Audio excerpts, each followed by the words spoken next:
Before beginning the installation, make sure you gather and review the necessary reports, installation guides, and wiring diagrams you need. Taking the time to review these documents ahead of time will save you hours of troubleshooting at the end of your installation. The Control4 dealer should provide 3 reports generated in Composer Pro for the electrician: a panel report, a module report, and a load schedule. This is an example of the panel report. In this project we have a large can and a small can. You can see here where you have the panel name, its location, and also the panel type. This is an example of the module report. You'll see here the module type, its breaker, and also the load number, its name, and its location, and also the wattage. This is an example of the load schedule. You see here the load number, the load name, its location, and where it's connected inside the panel. The installation guides provide step-by-step details on the physical installation of the panels, the terminal blocks, and the modules. The wiring guides clearly show the proper wiring connections for each of the different types of terminal blocks and modules. So today we're going to talk about panelized lighting. There's 2 types of panels. There's a 5-slot and a 2-slot. Obviously the 5 is going to be a little larger. That's what we have before us here. When you mount this thing, you want to mount it so there's top. There's a little itty bitty word here called top. You'll notice that the top has the grounding strips on the left-hand side. You always want to do that. If not, it's going to look like a pretty funny finished product if you have this thing upside down. Some of the main things to mount this, there's 2 different options to mount this. You can do it surface mount like this or flush mount. If we talk about the surface mount, the larger can has 6 holes, and you have 6 holes to mount it in as far as these 6 screws. And you need to use some heavy duty screws. This can is heavy. It's going to have a lot of power wire in it and some modules in it, and so you want to at least get some screws that are going to hold 100 pounds each. You know, some larger lag bolts or whatever you need there. The smaller panel has 4 holes in it. The second way to mount this is flush mount, where this can's actually going to be sitting behind the wall and in the wall.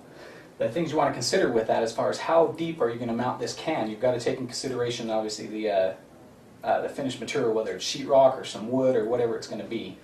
And then you want to, when you're mounting it, there are slots in the side here to where you can set this can in. Now this can is meant to sit between a 16 on center stud bay, but if the studs are a touch bit wider, what we recommend is to hug one stud, secure it that way, and then just put the screw in this side. But you don't want to tighten this screw on this side so much to flex the can, or the lid or the cover is not going to go on properly.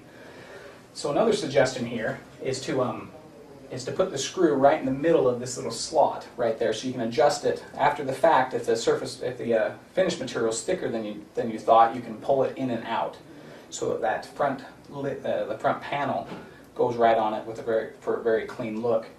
Now there are other options. In order to do this with the flush mount, there's this divider right here. This is the class 1, class 2 divider, and this high or low voltage. So your low voltage is going to be on this side, all your high voltage is going to be on this side. We need this divider obviously for legal reasons.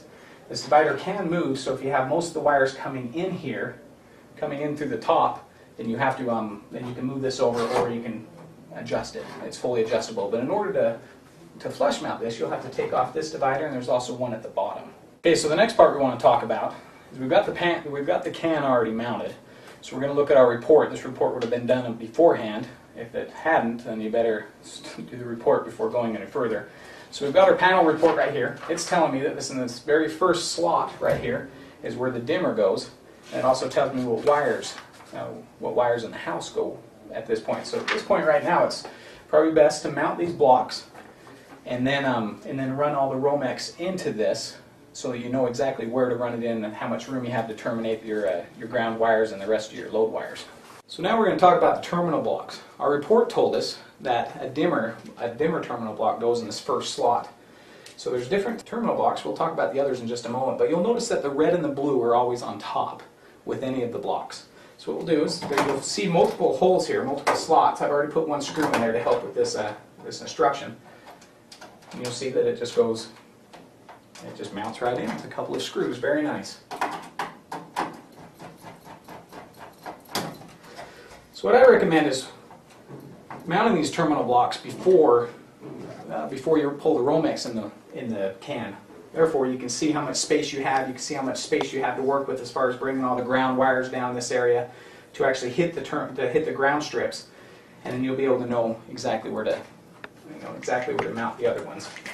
Now the next terminal block right here, this is the relay terminal block. Our report tells us that it goes in the next slot below. According to our panel report, we went ahead and installed all the terminal blocks. You can see we've got the dimmer one here that we showed before. We've got a relay one. You can see that you can tell it's a relay because it's twice as many blacks on it. And then right here is the 0 to 10 volt. And then another dimmer module. And then down here is the one for the network switch. It's the exact same. The network switch and the 0 to 10 volt are the exact same terminal blocks. Now that we've got these installed, we're going to have now we know exactly the clearance we have for our wiring and also for our ground, where we can tie in our grounds.